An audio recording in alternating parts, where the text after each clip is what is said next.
I think it kind of started when I started to isolate myself when I was a teenager. I never really had many things going for it. I was raised in the church, but never had that God presence, never felt him. So it kind of started when I started trying to take things in my own hands with skateboarding. That was the one thing that I was really passionate about. And that's where I put all my time and effort into, And then, of course, when I started to go downhill, I started to smoke marijuana, kind of hang out with the wrong kids. That was the biggest thing, was hanging out with the wrong group of people. I was 15, and I remember I'd just come home from school, and my buddy, I had been interested in it because all my friends were doing it. And my buddy came over and we smoked in the garage. And when I felt the effects, it's like all my cares, all the depression that I had at the time and the things that I was missing in life, that structure, it's like none of it mattered. I was like, you know what, I'm happy in the moment, I feel good, and I just want to keep this going.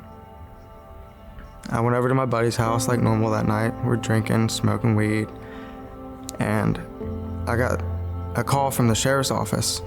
And I was really reluctant to answer it at first because I was kind of selling weed at the time, so I'm like, I'm staying away from that. And kind of bickered back and forth, and the cop texted me. She was like, your mom's dead. And I didn't know how to comprehend that at all. I literally jumped the fence and ran down the railroad tracks. And I just screamed. I was like, I didn't know. I had no idea how to comprehend it. Like, it was a feeling I didn't even know that was possible, But having no structure, again, just having money, I dove deeper and deeper, and my girlfriend started to take pain pills.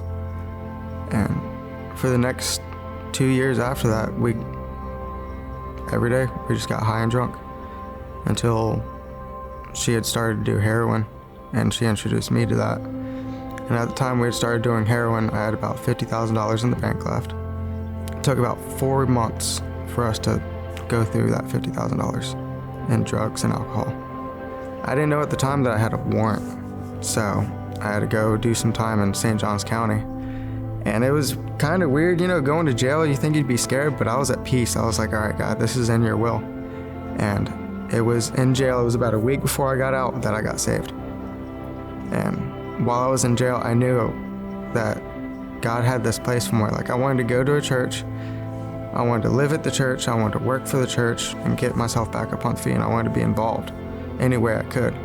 I was staying in a homeless shelter in St. Augustine, and I had a wound on my arm from shooting up because I was still involved in the drugs, but I wanted to be out of it. I just didn't have a way out of it, and I couldn't stay there any longer. So they called around, they found Trinity, and I remember talking to Mike Messer on the phone, told him my story, and he was like, get up here now, we're ready to take you in. So they drove me here that day, and I talked to Mike Messer. I remember sitting in his office, and he pointed at a picture behind him. It was Jesus on the wall. He's like, do you know that man? I was like, absolutely, that's Jesus. He's calling me here. And I knew I was where I belonged. And I was at the mission for a couple months, and then I met Barry Luxembourg, and I knew that I wanted to go to the farm.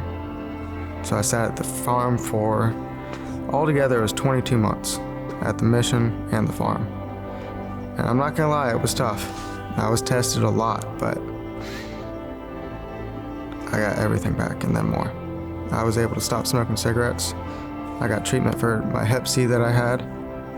I paid off all my fines. It was over $2,000 in fines to get my license back. Got my license back. Got a good job while I was there. Was able to save up enough money to pay cash for a pretty nice car. Still have money left over. Got permanent housing.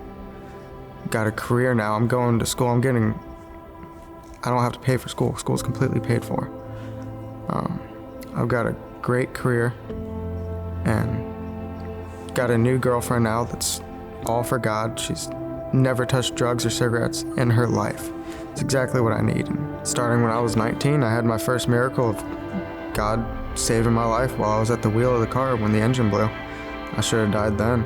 And then when I was 21, when I hit the tree head on at 70 miles an hour and the engine literally ended up in the glove box and I walked away.